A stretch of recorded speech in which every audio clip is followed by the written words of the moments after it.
السلام عليكم ورحمة الله وبركاته. أهلا بكم في فيديو جديد من فيديوهات يوميات زوزة. بس قبل ما نبدأ نقول اللهم صل وسلم وبارك على سيدنا محمد في الأولين وفي الآخرين الملك الأعلى إلى يوم الدين. اللي لسه ما اشتركش في القناة ينزل تحت يشترك حالا فضلا وليس أمرا. هيلاقي كلمة اشتراك باللون الأحمر هتدوسي عليها، وما تنسيش تفعلي زر الجرس وتختاري الكل عشان يوصلك كل جديد وكل فيديو أنا بنزله. يلا بقى، لو كسلانه وزهقانه تعالي بقى وتنشطي معايا. تعالي الاول هاتي فيديو كده بتاعي واتفرجي عليه مع المج النسكافيه، وبعد ما تتفرجي عليا قومي كده وتنشطي واعملي نفس النظام. طبعا النهارده بقى سموه روتين الاسبوعي، تنظيفه الاسبوع. اي حاجه، المهم يعني احنا عامه التنظيف ما بيخلصش، وكل يوم بيبقى فيه تنظيف وترويق وترتيب وتنظيم وتعقيم وتطهير. حاجة البيت ما بتخلص خالص، والست الجدعة الشاطرة اللي هي تخلص حاجتها كل يوم على طول، وما تستناش ان حد يجي عليها ويلاقي الشقة او البيت بالمنظر دوت يعني وكده.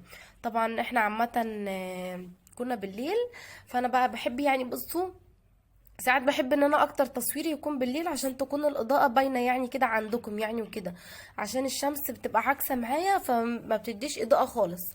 وساعات برضو بعمل روتين صباحي برضو الصبح يعني برضو ايه على حسب يعني وكده. بس طبعا النهارده بقى قلنا هنغير فرش السرير مع بعض ونمسك اوضه الاطفال كده نشقلبها كده من فوق لتحت ونقلبها كده ايه من فوق لتحت. اتمنى ان تكون الفيديوهات بتعجبكم. ما تنسوش بقى تحطوا لي لايك وتكتبوا لي كومنتات كده عشان خاطر تشجعوني بيها. طبعا انا اول حاجه زي ما انتوا عارفين ان انا ببتدي بيها ان هي الشباك، عشان انزل الاتربه كلها من عليه. نزلتها وشلت بقى الدباديب والحاجه اللي كانت على السراحه، وشلتها حطيتها على السرير، وجبت بقى البطانيه معايا. بعد ما شلت الدباديب الاول مسحت الاول السراحه معايا بالفوطه والبخاخه اللي انا بعقم بيها للميه والخل. مسكت بقى البطانيه طبقتها ووديتها على السرير التاني وشلت بقى الفرش السرير. عايزه اقول لكم بقى هقلع المخدات بالترابيع بفرش السرير وكل الكلام دوت عشان خاطر ايه عايزه اغسلهم يعني وكده. يلا بينا بقى نبدا ونسمي الله. واثناء ما احنا كده شغالين نصلي على الرسول كل شويه ونستغفر ربنا كتير ونسبح ربنا يعني نقول سبحان الله وبحمده سبحان الله العظيم، استغفر الله العظيم واتوب اليك، حسب الله لا اله توكلت وهو رب العرش العظيم، لا اله الا انت سبحانك اني كنت من الظالمين.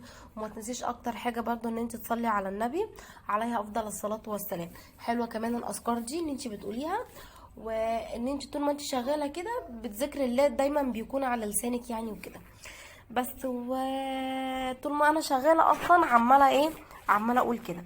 بس طبعا انا مسكت المخده اللي بلبسها وكنت بحطها على السرير. هنا بقى بصوا كانت كارثه بالنسبه لي. انا حاطه المصحف تحت المخده وانا بشيل المخده قام جه المصحف وقع. قمت جيت بسرعه مسكته سميت الاول وبصته واستغفرت ربنا. طبعا اولادي واقفين على باب الاوضه، هم اول ما بيشوفوني ان انا بمسك المصحف وببوسه لازم هم يعملوا نفس النظام. فقلت لهم تعالوا، ما رضيتش ان انا اكسفهم بصراحه، لان دي حاجه حلوه لما هم يشوفوني ان انا بعمل حاجه وهم يجوا يعملوها زيي. ان انا مثلا معوداهم ان هم لما يجوا يمسكوا المصحف يسموا الاول ويمسكوه يبوسوه يعني كده 3 مرات بس ويستغفروا ربنا. بس هم لسه مش بيعرفوا بصراحه يستغفروا، هم بيسموا وبيمسكوا المصحف وبيبوسوه. فانا بصراحه قعدت استغفر كتير جدا ان هو وقع يعني بصراحه يعني اتضايقت جدا، بس هو كان غصب عني وانا بشيل المخده مره واحده فجيه هو وقع يعني وكده. بس فزي ما قلت لكم سميته بوسته واستغفرت ربنا وحطيته بقى على السراحه. لان انا زي ما قلت لكم ايه انا متعوده ان انا كل تحت مخده لازم يكون نخلي فيه مصحف. يعني ايه في اوضه الاطفال في السريرين تحت كل مخده بخلي مصحف، عشان انتوا عارفين بقى اولادي مره يناموا على السرير ده ومره يناموا على السرير ده. وفي اوضه النوم عندي دايما مخليه برضو تحت المخده اللي بنام عليها مصحف برضو. وعندي في الريسبشن وفي كل مكان ايه مخليه عندي مصحف فيه. بس شلت الملايه بقى كده من على السرير ونفضت بيها السرير برضو كويس قوي. جبت بقى الملايه اللي انا هفرشها على السرير. طبعا هنا عضي ولقيه كانوا كل شويه ايه يهزوا في الاستند عشان كانوا واقفين على الباب. هنا عضي كان داخل يقول لكم ما تنسوش تحطوا اللايك لزوزة، فداخل هو يفكركم عشان انا عارفاكم انتوا بتنسوا اللايك. بس فانا ما قلتلوش على فكره حاجه والله، هو كل ما بيلاقي الكاميرا شغاله بيبقى عايز كل شويه يقول لكم ايه ما تنسوش تحطوا اللايك لزوزة زي ما هو بيسمع مني يعني وكده. بس فمسكت الملايه بقى وفرشتها. وطبعا انتوا عارفين بقى طريقه الفرش بتاعي لازم ان انا افرشها تكون الملايه عندي مفروشه زي المسطره. وطبعا بزق السرير عشان اكنس كده من وراه ومن على الجنب برضو كده، عشان لو كانت فيه اتربه، لو كانت برضو في اي حاجه واقعه وكده. هو بصراحه ما بيكونش في اي حاجه واقعه، يا دوبك لو لقيت اتربه بلاقي حاجات بسيطه جدا، لان انا ايدي في شقتي على طول، ايدي يعني بصوا حتى فرش السراير وانا بغيره بشيل السرير كده من مكانه، وبكنس ورا منه برضو من على الجنب ومن الجناب وكل مكان، عشان برضو اخلي ايه تحت السرير دايما يكون عندي نضيف يعني وكده. وكمان بالتالي لما انا جيت انا اطلع فرش الشتا كمان معاكم، نضفت تحت السرير، شفتوا طبعا كان تحت السرير كان عندي نضيف قوي، لاني ما فيهوش اي حاجه، يعني بيبقى نضيفه زي الفل، ما بيبقاش في اي حاجه تحت السرير يعني عندي وكده. بس كده بقى فرشت الملايه وظبطتها، ظبطتها كده كويس على السرير، وبعد كده رجعت بقى السرير تاني مكانه، وحطيت بقى المخده، وهرجع بقى احط التربيع واحط الحاجه ايه اللي عايزه تتحط يعني وكده. بس المخده كانت محطوطه غلط، يعني الرسمه ما كانتش معدوله عليها، قمت جيت حطيتها. عايزه اقول لكم ان انا فرشت ملايه. طب ليه فرشت ملايه واحنا في الشتاء يا زوزة؟ المفروض تفرشي دفايه كبرتات او كده. انا عامه بصراحه ما عنديش دفايه لاوضه الاطفال، لان انا اصلا اوضه الاطفال جايباها بعد ما اتجوزت يعني وكده، وكان معايا عضي ولؤي، فبعد كده جبناها يعني وكده، فبالتالي ما كانش عندي في اي فرش ليها، فيا دوبك تقريبا عندي 4 طقمه ولا 5 طقمه بتوع اوضه الاطفال والبطانيه وكده. والطقمه بصراحه مش انا اللي جايباهم كلهم، يعني اخواتي وكل واحده من اخواتي جايبالي طقم، ومرات اخويا الكبير فجايبالي برضو هي اللي هي البطاطين بتاعت اوضه الاطفال. بس انا واحده واحده زي ما قلت لكم بجيب الحاجه اللي ناقصاني يعني وكده. عايزه بقى ان شاء الله ربنا يسهلها عليا كده، وانزل كده اجيب لهم حتى دفايات، عشان خاطر ايه الجو بيبقى ساقعه يعني وكده. وساعات انا برضو بعمل ايه، يعني شفت البطاطين ديت عشان هي صغيره بتاعت اطفال، بفرش بطانيه على السرير يناموا عليها وبطانيه يستغطوا بيها. انا كنت بعمل كده في الشتاء اللي فات، عشان ما كنتش لسه ما اشتريتش دفايات للسراير وكده، والملايات على في الشتاء بتبقى ساقعه، فبعمل كده بفرش بطانيه يناموا عليها، والبطانيه التانية يستغطوا بيها يعني وكده. بس فللي ما عندوش برضو يتصرف زي كده ويعمل زي ما انا ما عملت. الجيش طبعا قال لكم اتصرفوا، واحنا ما شاء الله علينا ستات مصر بتتصرف في كل حاجة. همسك بقى الملاية وهفرشها بقى على السرير ده. عايزه اقول لكم بقى السرير ده هو اللي هيعذبني وهيتعبني جدا جدا فوق ما تتخيلوا. من هنا هفضل رايحه جايه من هنا ومن هنا ومن هنا، كل ده عشان كنت عماله اشد فيه وعايزه اكنس. كل ما اشد الاقي مثلا بالونه من البالونات بتاعت اولادي او كوره، عماله الاقي حاجات غريبه يعني وكده. بس مسكت البالونه والكرة لميتهم بقى ايه في الاوضه اللي هم كانوا قاعدين فيها وبيلعبوا فيها، لان هم كانوا لسه بيلعبوا فيها، ما كانوش لسه لموا اللعب. انا قلت اسيبهم كده براحتهم بقى ايه لحد ما اخلص الاوضه خالص، قبل ما اخلص كده بحاجات بسيطه بقول لهم ايه لموا اللعب يعني وكده. بس هنا بقى لوكا كان داخل ياخد الكرة بتاعته هو كمان، لما حذفت الكرة بتاعت عدي فهو كان داخل ياخد الكرة بتاعته هو كمان، الكرة والبالونه كان داخل عمال يدور عليها، بس لقى البالونه وما لقاش الكرة. بصوا بقى، مش انا قلت لكم هاي السرير هيعذبني، هفضل رايحه جايه من هنا ومن هنا عشان خاطر بس اعرف اكنس من جنب من السرير، وعشان خاطر برضو ايه اعرف افرش الفرش الصح. هنا بقى كنت بنادي ابني عشان يناولني المكنسه، يا رب اكون نطقتها صح، يناولني المكنسه. فكان جاي يناولها لي من على السرير، وانت جيت زعقتي له قلت له لا يا حبيبي كده غلط، ما تحطش المكنسه على السرير. بس هو لان هو لسه ما يعرفش اصلا، هو طفل صغير. بس فخدوا حاجتهم بقى وطلعوا بره. بصوا بقى الملايه كانت عكسه معايا خالص، ما كانتش راضيه تتظبط معايا، كنت كل ما اجي اشدها من هنا تتشد من الناحيه التانية يعني وكده. المهم يعني مش هسيبها لحد ما بصوا يا انا يا هي يا هي تتفرش صح، يا هفضل انا معاها كده معانده معاها على طول لحد ما افرشها صح. بس لحد ما جيت فرشتها صح. بصوا بقى الجنب التاني اللي هو الجنب بتاع الحيطه هو اللي هيعذبني. طب ليه؟ عشان الملايه دي بصراحه كبيره، يعني ده احسن طقم واحلى طقم بصراحه انا بحبه عندي في اوضه الاطفال. هشرح لكم دلوقتي احلى طقم ليه انا بحبه. بصوا الطقم اصلا عامل ازاي كبير. ف من عند الحيطه كده همسك الملايه ادخلها ما بين المرتبه وما بين السرير، عشان ما تفضلش كده ايه كبيره ومحطوطه على السيراميك يعني وكده وتتقطع وانا بشد السرير وانا مثلا بكنس وكده.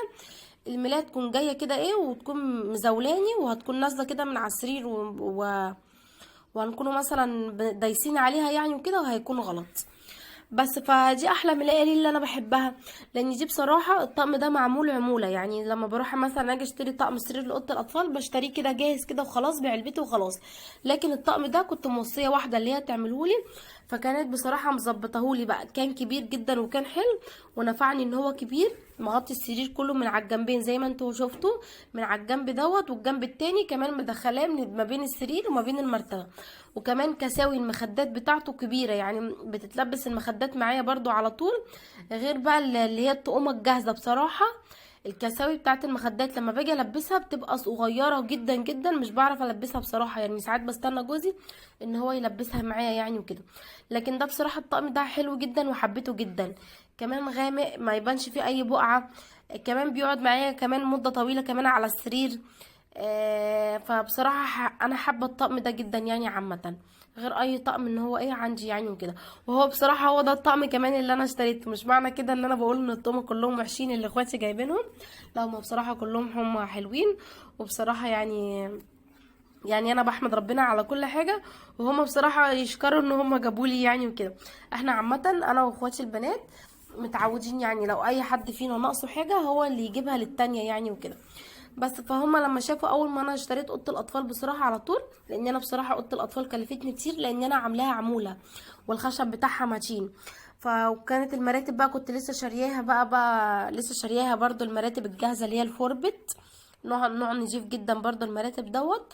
فكانوا بقى هما ايه، كان كل واحده من اخواتي اشتريت لي طقم سرير يعني وكده، وكانت مرات اخويا الكبير جابت لي ايه البطانيه يعني كده، فكل واحد فيهم جاب لي حاجه. بس وانا جيت بقى اشتريت الطقم دوت، اشتريته في العيد. وكنت برضو شاريه طقم تاني، يعني الطقم ده والطقم التاني برضو فيه طقم تاني انا شارياه، بس ده احسن من التاني لان ده انا مفصلاه تفصيل، والتاني كنت شارياه جاهز وكده، فالتاني تحسوا ان هو اصغر من ده. بس كده بقى اوضه الاطفال بتاعتنا بقى خلصت وبقت زي الفل وبقت تمام وبقت على سنجة 10. همسك الاوضه بقى كده هكنسها كلها، هكنس السجاده بقى كده بتاعتها. بصوا كمان السجاده عندي نضيفه ولا فيها بقعه ولا فيها اي حاجه. عايزه اقول لكم بصوا الجو بقى ابتدى ان هو يسقع، والجو بقى ساقع جدا وبقيت عندنا تشتي كل يوم. امبارح بالليل والله عايزه اقول لكم من السقعه، طبعا اولادي بتبقى قعدتهم اصلا في الارض ان هم عشان لما يجي يتفرجوا على التلفزيون.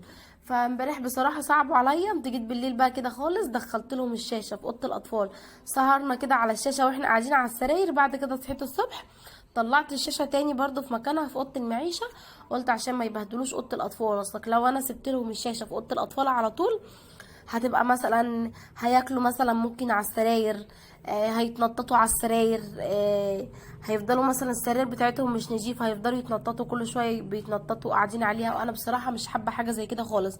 انا حابه اوضه الاطفال تفضل زي ما هي، ما يدخلوهاش غير على النوم، واوضه المعيشه بقى هم بقى يلعبوا وبياكلوا وبيشربوا وكل قعدتهم يعني فيها.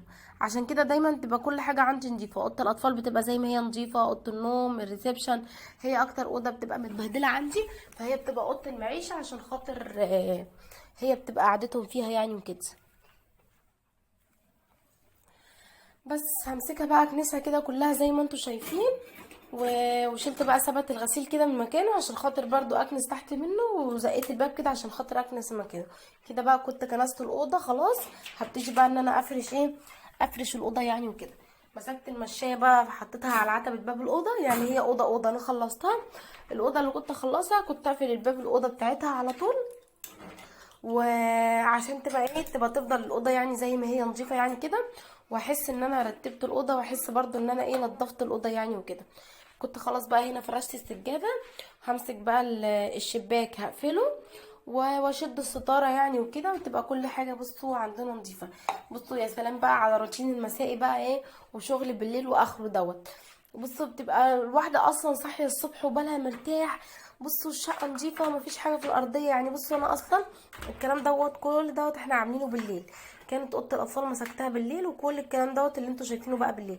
الواحد بقى بيصحى الصبح يحضر فطار، يتوضى ويصلي، يقعد كده مثلا يذاكر لاولاده، اللي بيودي ابنه الحضانه واللي بيودي ابنه الدرس واللي بيودي ابنه المدرسه، بيرجع بيلاقي مثلا الشقه نظيفه. يعني ممكن بس تبقي بتروقي السراير بس وتطبقي البطانيه وتغسلي بس مواعين الفطار وتاخدي بريك، ويا دوبك بتقعدي بعد كده بتفكري في مواعين بتفكري في الغدا يعني وكده هتعملي ايه.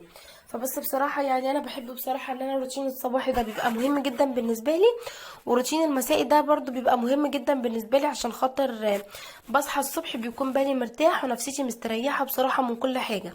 بيبقى المطبخ عندي نضيف، والشقه بتبقى عندي نضيفه، وبتبقى كل حاجه زي الفل، يا دوبك السراير بس هي اللي تتروق وخلاص.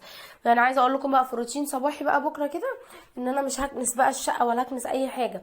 طبعا ليه؟ الشقه نضيفه، الجزء بتاع الريسبشن احنا منضفينه، واوضه الاطفال واوضه المعيشه نضاف هي والمطبخ، ويا دوبك بس السراير هي اللي تتروق. اجي بقى على بالليل، ما كده طول النهار الشقه نضيفه، اجي بقى على بالليل لو في حاجه محتاجه ان هي تتكنس، عشان احنا اليوم كله ما كنسناش، لو في حاجه محتاجه تتكنس بكنسها.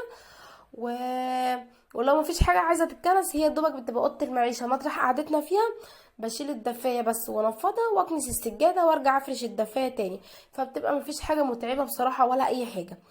بس فانت براحتك بقى، على حسب زي ما انت ما بتشتغلي، بتصحي الصبح بدري وبتشتغلي بالليل قبل ما بتنامي ما بتشتغلي، فعلى حسب بصراحة. انا عامة الاتنين، قبل ما بنام برضو بروق الشقة، واول ما بصحى برضو بروق الشقة. هو روتين صباحي اساسي لازم تعمليه، وروتين مسائي برضو اساسا لازم تعمليه. مسكت بقى المطبخ كله زي ما انتم شايفين كده، كنسته وسحبت تحت البوتاجاز، وسحبت تحت الدولاب، وسحبت تحت التلاجة، عشان تبقى تحت كل حاجة عندي ايه نضيفة يعني وكده وزي الفل. وشايفين بقى السيراميك بتاع المطبخ بيلمع وبقى زي الفل وجميل ازاي. بس هنا بقى كنت خلاص بقى بصوا، مسكت برضو السجاده وقلت افرشها. عايزه اقول لكم بقى، انا كنت عايزه اطلع السجاده التانية اللي هي بتاعه المطبخ، بس قلت بقى مش دلوقتي، في حاجات بصراحه ناويه اشتريها للمطبخ وكده، وناويه اعمل تغيرات في المطبخ وتنظيفات للمطبخ، بس مش تنظيفه العميقه، اللي هي التنظيفه الخفيفه يعني كده. امسح التلاجة من بره، عايزه افرش ورق الفويل بتاع البوتاجاز، في حاجات كده ايه عايزه اعملها معاكم. بس بقى قلت بالمره وانا بنضف المطبخ بتاعي كده، ابقى كمان اطلع السجاده بتاعه المطبخ واكون ايه فرشتها، عشان احس برضو بتنظيف المطبخ، واحس برضو بايه ان انا فرشت برضو سجاده جديده فيه يعني كده. هي مش سجاده مش جديده، بس عشان انا غسلاها، فانا دايما اي حاجه بغسلها بحس ان هي جديده يعني وكده. بس طلعت بقى عندي كده على الطرقه، ومسكت بقى الطرقه كده ايه هكنسها كده، ودخلت سجاده المطبخ، سجاده الطرقه دخلتها كده في المطبخ، قلت عشان خاطر ايه اعرف اكنس الطرقه يعني وكده. هنا بقى بصراحه كنت كانسه اوضه النوم، بس ما صورتش معاكم يعني وكده. كنست اوضه النوم وطلعت الاتربه بره ايه على الطرقه، عشان قلت اخد كل حاجه اسحب الاتربه كلها عندي. اسفه جدا، قلت عشان اسحب الاتربه عندي كلها ايه على اوضه المعيشه يعني وكده. بس طبعا اولادي كانوا قاعدين في اوضه المعيشه، سايباهم بقى قاعدين كل ده، قلت بصراحه خليهم في الاوضه زي ما هم، عشان اكون خلصت بره، اطلعهم بره بقى على نظافه، وادخل انا بقى مش فاضل عندي غير اوضه المعيشه، ادخل بقى عندي على اوضه المعيشه تبقى هي ايه اللي عايزه تتعمل يعني. بس شفتوا بقى كنست الاتربه وطلعتها بره بقى كده عندي، هرجع برضو اكنس تاني عشان خاطر برضو اتاكد ان كده مفيش اتربه ايه موجوده يعني في الطرقه يعني وكده. وسحبت برضو، انا كنت كانسه المطبخ، بس سحبت برضو قلت وانا بكنس ممكن تكون اتربه طارت وانا مثلا بنفض سجاده، او وانا بكنس، قلت برضو اخد ايه جزئيه كده من المطبخ، من اول المطبخ كده اكنسها معايا، عشان لو كانت في اي حاجه وقعت وانا ايه مش واخده بالي، لو كانت في حاجه طارت قصدي وانا مش واخده بالي يعني وكده. بس كده بقى طلعت، بصوا الاتربه كلها طلعتها على اوضه المعيشه، لان انا كنت اخر حاجه سايباها خالص اوضه المعيشه، قلت عشان اكون مخلصه بره واطلع اولادي بره ايه على نظافه يعني وكده. بس طلعت بقى الاتربه كده هو كده خالص، ووديت كده الاتربه زي ما انتوا شفتوا. بصوا دخلت الاتربه كده كلها عندي على اوضه المعيشه. بس همسك بقى عندي برضو كده وقت الطرقه كده خلصتها خلاص، هفرشها دلوقتي برضو ايه معاكم كده على طول كده، عشان نكون خلصنا مش باقي عندنا غير اوضه المعيشه بس.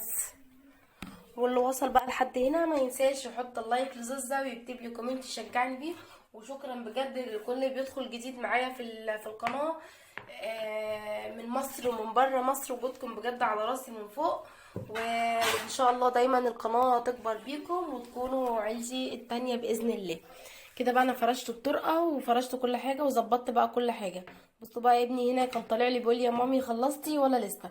عايزه اقول لكم هو ساعات مره بيقول لي يا زوزة، مره يا ماما، مره يا مامي، فعلى حسب الصراحه زي ما هو ما بيقول يعني وكده. هنا بقى بصوا كنت بقى شديت الستاره، فرشت المطبخ وفرشت الطرقه وكان كله كده تمام. هروح بقى عندي بقى كده عندي ايه على اوضه المعيشه. بصوا هنا بقى دخلت عندي على اوضه المعيشه عشان خاطر ايه، انضفها يعني وكده. بس فشلت بقى المفرش من عليها وحطيته على الترابيزه، وكانت عندي علبه المناديل بره العلبه بتاعتها يعني وكده عشان كنت لسه شاريها يعني وكده. بس فمسكت علبه المناديل حطيتها في علبتها وحطيتها بعد كده على الكرسي، ومسكت بقى الترابيزه زي ما انتوا شفتوا كده مسحتها من فوق ومن تحت. بعد كده بقى حطيتها على الكرسي عشان خاطر اعرف ايه اكنس يعني كده وامسح الشباك. مسحت الشباك بقى بالبخاخه عندي والفوطه. كنت برش يعني بالبخاخه لان هو ما كانش فيه اتربه، فهي كانت الدنيا بتشتي من ميه الشتاء يعني وكده، وكانت فيه اتربه بسيطه فعملت لي زي الترابه بميه. فمسكت البخاخه بقيت ارش يعني كده على الشباك وبقيت امسح بالفوطه يعني وكده لحد ما الشباك عندي بقى بيلمع وبقى زي الفل. بس مسكت بقى الدفايه شلتها وحطيتها على الكرسي وقلت بقى هطلع بقى انفضها عندي ايه في البلكونه يعني وكده. بس قلت هكنس السجاده يعني وكده. عايزه اقول لكم في الحته اللي هي الدفايه عندي مش مغطيه السجاده كلها، في الحته اللي هي مش مغطيه السجاده فيها. بس السجاده مثلا لو جه عليها مثلا فتله خيط خياطه وبرايا اي حاجه فما بترضاش تطلع بالمكنسه، فصعب ان هي تطلع بالمكنسه. فبوطي انا كده وبشيلها يعني من السجاده يعني كده من الارض وبرميها عندي ايه من الشباك يعني كده على طول. بس كل ما بلاقي حاجه في الارض يعني بشيلها كده ايه من السجاده وبرميها من الشباك يعني وانا واقفه كده اهوت على طول.